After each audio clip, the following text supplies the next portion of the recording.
Hi friends, welcome to my YouTube channel c m Bhagat. आज के इस वीडियो में हम देखेंगे अकाउंटिंग प्रिंसिपल्स के बारे में और अकाउंटिंग प्रिंसिपल्स कितने टाइप के होते हैं, अकाउंटिंग प्रिंसिपल्स का स्पेसिफिक डेफिनेशंस क्या है, उनका प्रैक्टिकल एप्लीकेशंस क्या है, ये सारा हम इस वीडियो में देखेंगे। तो वीडियो के अंत तक बने रहिएगा, सारा कंसेप्ट क्लियर हो जाएगा। ओके, चलिए स्टार्ट करते हैं। पहला हम देखेंगे what meaning of accounting principles. Accounting principles का मतलब क्या होता है? Accounting principles are the regulation and standards. ये एक रूल्स है जिसके हिसाब से हम अकाउंटिंग डेटा को फाइनेंशियल स्टेटमेंट मतलब बैलेंस शीट में डिस्क्लोज करते हैं। ठीक है, ये एक जैसे एक देश चलता है संविधान से, वैसे ही एक प्रिंसिपल्स है वैसे जिसके हिसाब से हम अकाउंटिंग को रिकॉर्ड करते हैं, अकाउंटिंग अप्लाई करते हैं practically in the recording the transactions of recording the financial transactions in the books of accounts, इस तरह से। ठीक है, तो what is importance of accounting principles? Importance क्या है?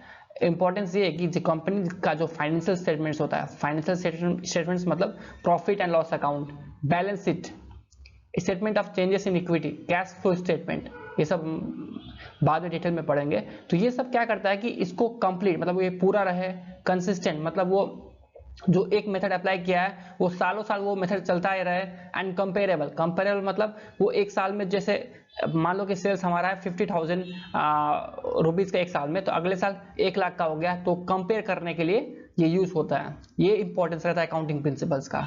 ठीक है, तो कोई भी बिजनेस इन्वेस्टर रहेगा, इन्वेस्टर मतलब जो पैसा लगाना चाहता है कंपनी में, तो वो फाइनेंशियल स्टेटमेंट्स यानी बैलेंस शीट को देख के पता लगा सकता है कि इसमें मुझे इन्वेस्टमेंट करनी है या नहीं करनी है, ये कंपनी कितनी ग्रोथ करेगी, कितनी ग्रोथ नहीं करेगी, ये सब फाइनेंशियल स्टेटमेंट्स देख करके इन्वेस्टर्स डिसीजन लेते हैं अपना, इस तरह से।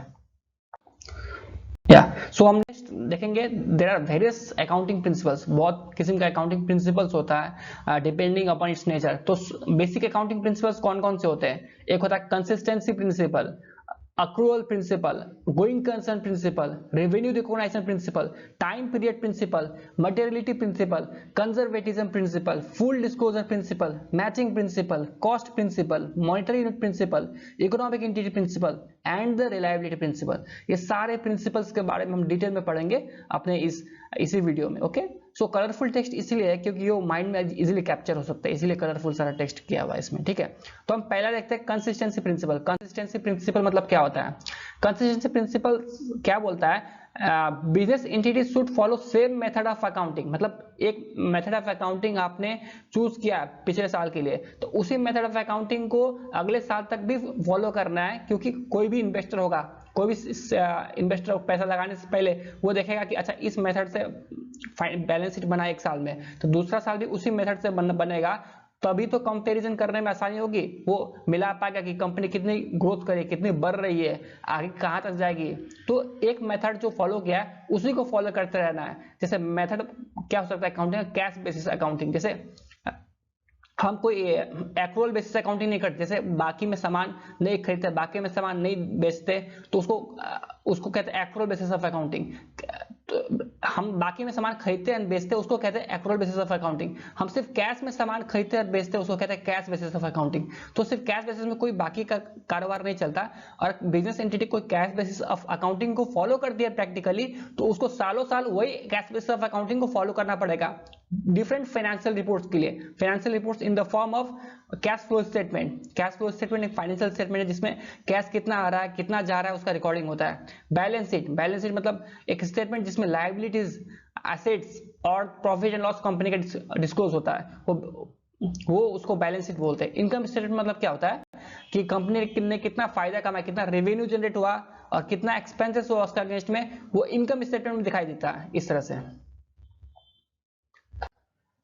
सो नेक्स्ट है हमारा अक्रूवल प्रिंसिपल। अक्रूवल का आगे भी हमने पढ़ा है। अक्रूवल मतलब क्या होता है कि कोई भी चीज को बाकी में रिकॉर्ड करना। ठीक है, तो वही लिखा है द रिकॉर्डिंग ऑफ रेवेन्यू और expenses that has been earned और इंकर्ड। वो हमने सामान बेच करके किसी डेटर को हमने सामान, जैसे राम को हमने 20,000 की गुड्स बेच दिए, पर उसे पैसे नहीं आए अभी तक, बट हमने बेच दिए। ठीक है, वैसे हमने श्याम से गुड्स परचेज कर लिए 1 लाख के, हमने उसको पेमेंट नहीं किया है पर हमने गुड्स परचेज कर लिया है। ठीक है, उसको एक्रूवल बोलते हैं, मतलब पैसा का लेन देन नहीं हुआ है बट सामान का खरीद और बिक्री हो चुका है, उसी को बोलते हैं एक्रूवल प्रिंसिपल ऑफ अकाउंटिंग। ठीक है, तो एग्जांपल क्या होता है एक्रोल का, if business entity sells goods in January month, ठीक है, जनवरी मंथ में गुड्स बेचा तो उसको हम जनवरी मंथ में ही बुक्स ऑफ अकाउंट्स में रिकॉर्ड करेंगे, ठीक है।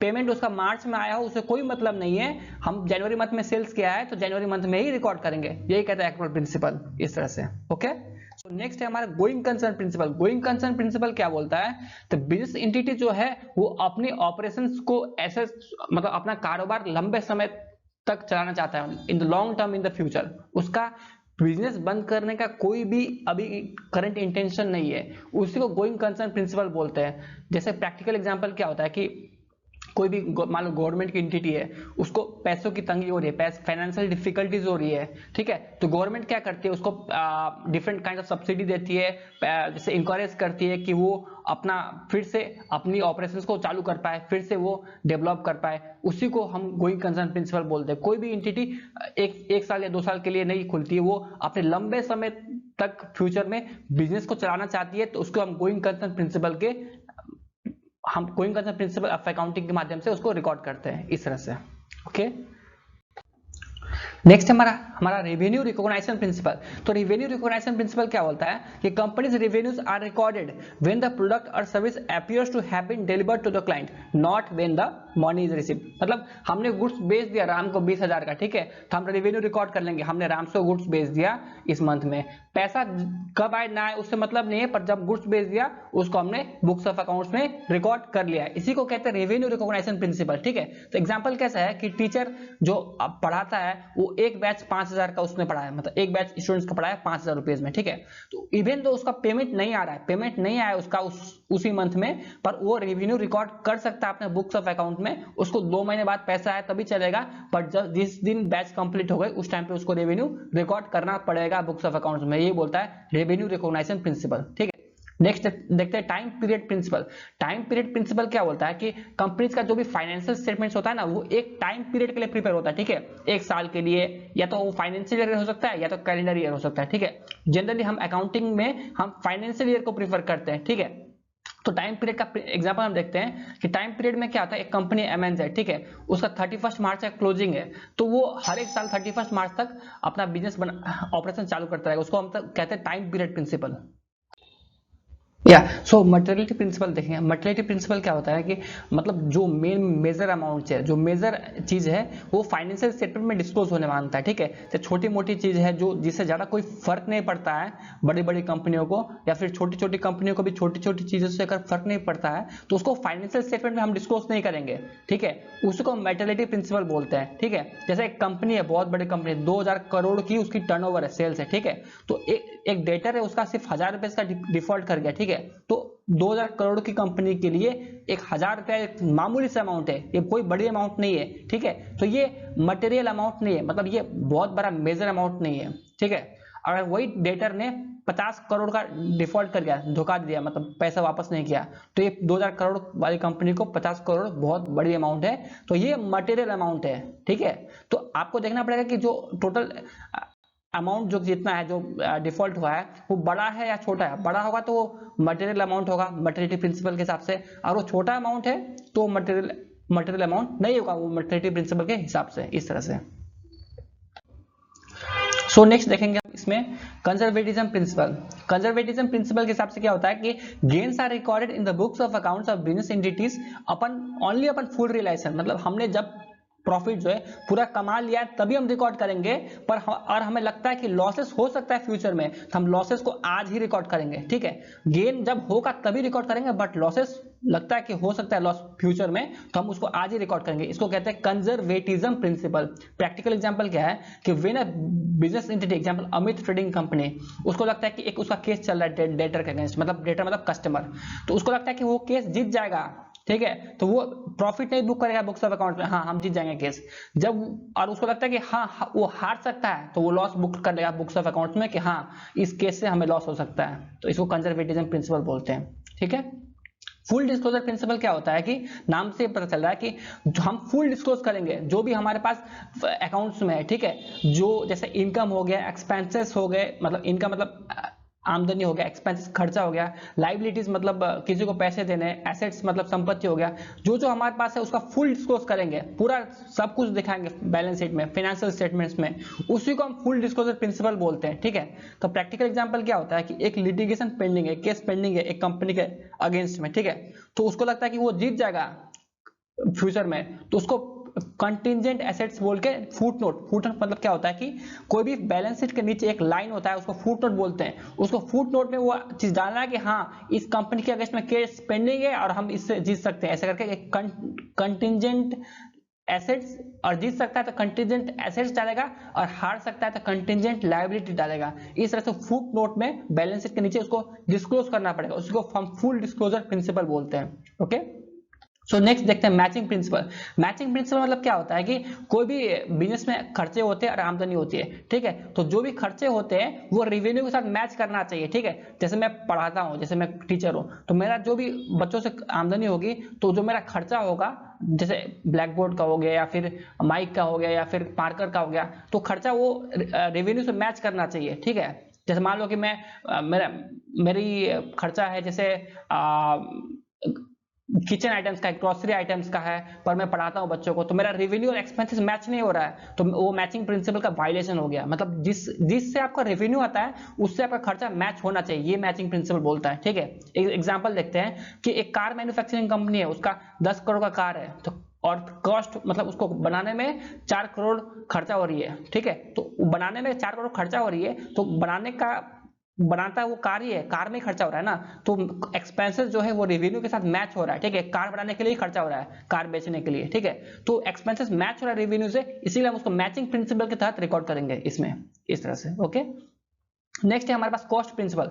कॉस्ट प्रिंसिपल मतलब क्या होता है कि कोई भी हम एसेट्स रिकॉर्ड करेंगे, एसेट्स मतलब संपत्ति, जैसे फर्नीचर, बिल्डिंग, कंप्यूटर्स, ये सब एसेट्स हो गया, तो हम उसको जिस अमाउंट में हमने परचेस किया, जिस अमाउंट में हमने एक्वायर किया, उसी अमाउंट में हम बुक्स ऑफ अकाउंट्स में रिकॉर्ड करेंगे। ठीक है, द रिकॉर्डेड अमाउंट, जैसे बाद में क्या हमने 2010 में एक कंप्यूटर किना 50,000 का, तो उस कंप्यूटर का वैल्यू आज 2024 में 2 लाख रुपया हो गया हो, इससे कोई फर्क नहीं पड़ता, हम उसको 50,000 में ही रिकॉर्ड करेंगे। जिस अमाउंट में हमने खरीदा था शुरू में, उसी अमाउंट में हम रिकॉर्ड करेंगे, मार्केट वैल्यू बढ़े घटे उससे कोई मतलब नहीं, उसी को हम कॉस्ट प्रिंसिपल बोलते हैं। ठीक है, तो प्रैक्टिकल एग्जांपल क्या है कि एक हमने इक्विपमेंट, मतलब एक मशीनरी टाइप का इक्विपमेंट होता है, उसको 6 साल पहले 5 लाख में खरीदा था, तो अभी उसका दाम बढ़े या घटे मार्केट में, हम उसको बुक्स ऑफ अकाउंट्स में उसी कॉस्ट में रिकॉर्ड करेंगे। वो डेप्रिसिएशन एक सेपरेट लाइन आइटम है, डेप्रिसिएशन मतलब एसेट्स का वैल्यू में कमी आना, उसको हम सेपरेटली रिकॉर्ड करेंगे, बट जो बुक वैल्यू है, जो कॉस्ट वैल्यू है, वो 5 लाख ही लिखेंगे, जो बुक वैल्यू है वो 5 लाख ही होना चाहिए। ये बोलता है कॉस्ट प्रिंसिपल, इस तरह से। नेक्स्ट है हमारा monetary unit principle. Monetary unit principle मतलब क्या होता है कि जो भी ट्रांजैक्शन पैसों के दम पे पैसे से मेजर किया जा सकता है, हम उस पैसे से मेजर किए हुए ट्रांजैक्शंस को ही बुक्स ऑफ अकाउंट्स में रिकॉर्ड करेंगे। जो ट्रांजैक्शंस पैसे से मेजर नहीं हो सकता है, हम उस ट्रांजैक्शंस को बुक्स ऑफ अकाउंट्स में रिकॉर्ड नहीं करेंगे। तो प्रैक्टिकल एग्जांपल क्या है कि जैसे आपके बॉस आए कंपनी, आप कंपनी में काम करते हो और उसने बहुत बड़ा लेक्चर दिया कि ऐसे करो, वैसे करो, ऐसे करो, वैसे करो, पर उससे कुछ पैसा में हम मेजर नहीं कर सकते। ठीक है, तो उसको मॉनेटरी यूनिट प्रिंसिपल क्या कहता है, उसको रिकॉर्ड मत करो। और हमने किसी को गुड्स बेचा 50,000 का, तो पैसा आ रहा है ना उसमें, तो उसको हम रिकॉर्ड करेंगे। यही बोलता है मॉनेटरी यूनिट प्रिंसिपल, जो पैसे से हम मेजर कर सकते हैं उसको रिकॉर्ड करेंगे, जो पैसे से मेजर नहीं कर सकते उसको हम रिकॉर्ड नहीं करेंगे, सिंपल। इकोनॉमिक एंटिटी प्रिंसिपल क्या बोलता है नेक्स्ट, तो इकोनॉमिक एंटिटी प्रिंसिपल क्या बोलता है कि जो फाइनेंशियल अफेयर्स होता है बिजनेस का, वो ओनर से डिस्टिंक्ट होता है। जैसे कि वो कंपनी डिस्टिंक्ट होता है, और जो उसका ओनर्स पार्टनर्स जो है या शेयर होल्डर्स वो डिस्टिंक्ट होता है, वो अलग होता है, कंपनी अलग होती है, इसी को कहते हैं इकोनॉमिक एंटिटी प्रिंसिपल। तो प्रैक्टिकल एग्जांपल क्या है, जैसे एक शेयर होल्डर अजय है, ठीक है, एबीसी कंपनी का, तो उसने क्या किया कि अपना जो बच्चों का फीस है वो कंपनी के फंड से पे कर दिया, तो इससे वायलेशन हो गया इकोनॉमिक एंटिटी प्रिंसिपल का। ये प्रिंसिपल बोलता है जैसे कि ओनर सेपरेट है, बिजनेस सेपरेट है, उसी के तहत ओनर का personal expenditure books of accounts में रिकॉर्ड नहीं होना चाहिए। हम इसी अगर वो रिकॉर्ड होता है तो हम ये इकोनॉमिक एंटिटी प्रिंसिपल का वायलेशन होता है, इस तरह से। ओके, सो लास्ट हमारा है रिलायबिलिटी प्रिंसिपल। रिलायबिलिटी प्रिंसिपल नाम से ही पता चल रहा है कि रिलायबल होना चाहिए। अकाउंटिंग प्रोसीजर्स जो भी हम रिकॉर्ड करते हैं ट्रांजैक्शंस को, वो रिलायबल होना चाहिए। ठीक है, जैसे रिलायबल मतलब क्या होता है कि उसका डॉक्यूमेंटेशन होना चाहिए, कुछ प्रूफ होना चाहिए। जैसे हमने किसी को गुड्स बेचा 50,000 का, तो हमारे पास सेल्स इनवॉइस होना चाहिए। हमने किसी से कंप्यूटर खरीदा 1 लाख का, तो हमारे पास वो परचेज इनवॉइस होना चाहिए। इसी को रिलायबिलिटी प्रिंसिपल बोलते हैं, ठीक है। अगर हमारे पास कुछ डॉक्यूमेंटेशन नहीं है अपनी ट्रांजेक्शन्स को प्रूव करने के लिए, तो रिलायबिलिटी प्रिंसिपल्स का वायलेशन होता है। तो अकॉर्डिंगली हमने जो भी फाइनेंशियल ट्रांजेक्शन करने हैं तो उसका हमें डॉक्यूमेंट्री प्रूफ होना चाहिए। ये रिलायबिलिटी प्रिंसिपल हमारे पास कहता है इसमें, ठीक है। आई होप ये सारा क्लियर हो गया होगा। Thanks for watching and please do subscribe for similar videos and भगवान आप सभी को लंबी जवानी एंड हसीन बुढ़ापा दे। इस डॉक्यूमेंट का लिंक मैं डिस्क्रिप्शन में डाल दूंगा, वहां से आप डाउनलोड करके देख सकते हैं। कोई डाउट्स है तो कमेंट सेक्शन में पिंग कर सकते हैं। Thanks a lot.